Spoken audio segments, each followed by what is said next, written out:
ഒരു ലേഡി നമുക്ക് വന്നത് ഓൺലൈനിൽ അവർ എന്തോ ചെയ്യുന്ന ഒരു ലേഡിയാണ്.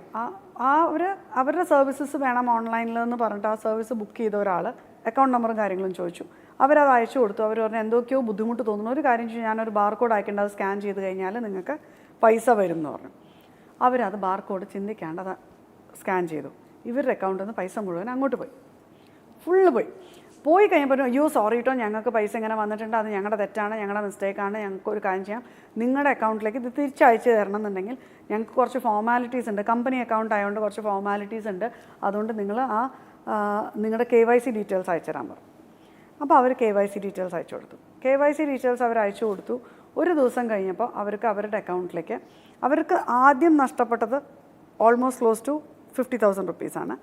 അവർക്ക് പിറ്റേ ദിവസം KYC ഡീറ്റെയിൽസ് അയച്ചിട്ട് ഒരു ദിവസം കഴിഞ്ഞപ്പോൾ അവർക്ക് വരണ എമൗണ്ട് ബാങ്ക് അക്കൗണ്ടിലേക്ക് വരണ എമൗണ്ട് നിയർലി 10 lakhs. അപ്പോൾ ഇവർ പേടിച്ചു. ഇവർ തിരിച്ചങ്ങോട്ട് വിളിച്ചിട്ട് പറഞ്ഞു 10 ലക്ഷം വന്നിട്ടില്ല, I don't know what to do, എൻ്റെ പൈസ ഇതൊന്നും അല്ല എന്ന് പറഞ്ഞു. ഞാൻ ഇന്ന കുറേ അക്കൗണ്ട് ഡീറ്റെയിൽസ് അയച്ചു തരാം, ആ അക്കൗണ്ട്സിലേക്ക് മുഴുവനും ഞാൻ പറഞ്ഞ എമൗണ്ട് നിങ്ങൾ ട്രാൻസ്ഫർ ചെയ്താൽ മതി എന്ന് പറഞ്ഞു. ഇവർ ആ എമൗണ്ട് മുഴുവൻ ട്രാൻസ്ഫർ ചെയ്തു. 50,000 വേണ്ട, പോയത് പോട്ടെ എന്ന് വെച്ചിട്ട് ആ കോൾ അവർ അവിടെ വെച്ച് ക്യാൻസൽ ചെയ്തു. ഒരു മാസം കഴിയുമ്പോൾ അവർക്ക് ഒരു നോട്ടീസ് വരണത്, ഈ മെസ്സേജ് വരണത്, നിങ്ങളുടെ ഫസ്റ്റ് ഇൻസ്റ്റാൾമെൻറ്റ് ഇന്ന ദിവസം സ്റ്റാർട്ട് ചെയ്യണേ, നിങ്ങളുടെ loan of nearly 10 lakhs rupees. ആ പോർട്ടലിൽ നമ്മൾ കയറി നോക്കുമ്പോൾ ജെനുവിൻ ആയിട്ടുള്ള പോർട്ടാണ്.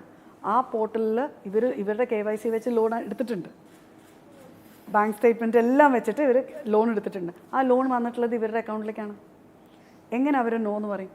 അവരെങ്ങനെ പോയിട്ട് ഈ പോർട്ടലിനോട് പറയുന്നത് ഞാനല്ല എടുത്തത്, ഞാനല്ല യൂസ് ചെയ്തതെന്ന്? ലീഗലി ട്രാപ്ഡായി. അത് കഴിഞ്ഞിട്ട് ഒരു 2 മാസം കഴിയുമ്പോൾ അവർക്ക് വക്കീൽ നോട്ടീസുകൾ വന്നു. ഇന്ത്യയിലെ ഏതൊക്കെയോ സ്റ്റേഷനുകളിൽ നിന്ന് വക്കീൽ നോട്ടീസ് വന്നു. എന്താ വെച്ചാൽ ഞങ്ങളുടെ ഈ പറഞ്ഞ ഒരു ഇൻവെസ്റ്റ്മെൻറ്റ് സ്കാമിനകത്ത് ഞങ്ങൾ അയച്ചു കൊടുത്ത അക്കൗണ്ടിൽ ഇതൊരു അക്കൗണ്ടാണ്. അവർക്ക് ആ ഒരു എമൗണ്ട് വന്നില്ലേ?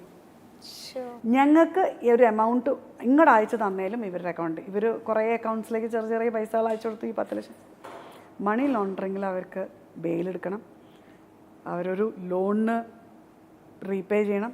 വാട്ട് എവർ ഹാപ്പൻസ്, അവരുടെ കയ്യിൽ ഉണ്ടായിരുന്ന പൈസയും പോയി. ഇവർ ഒറ്റയ്ക്കൊരു സ്ത്രീയാണ്, എവിടെയൊക്കെ പോവും, എന്തൊക്കെ ചെയ്യും.